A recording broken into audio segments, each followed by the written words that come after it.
Nəinki perikis, ümumiyyətlə vaginal bölgəyə heç bir yuyunma etməyə ehtiyac yoxdur və edilməməlidir.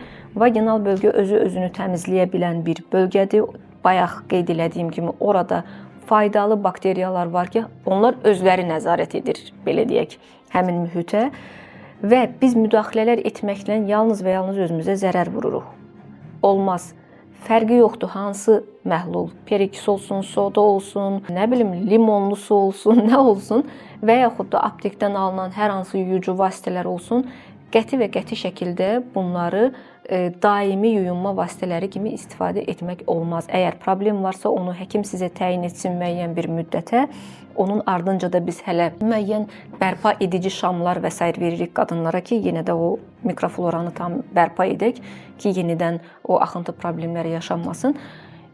Öz başına istifadə etmək olmaz. Ümumiyyətlə, vaginal bölgənin yuyulması gərək deyil. Yəni, daxildən yuyulması gərək deyil.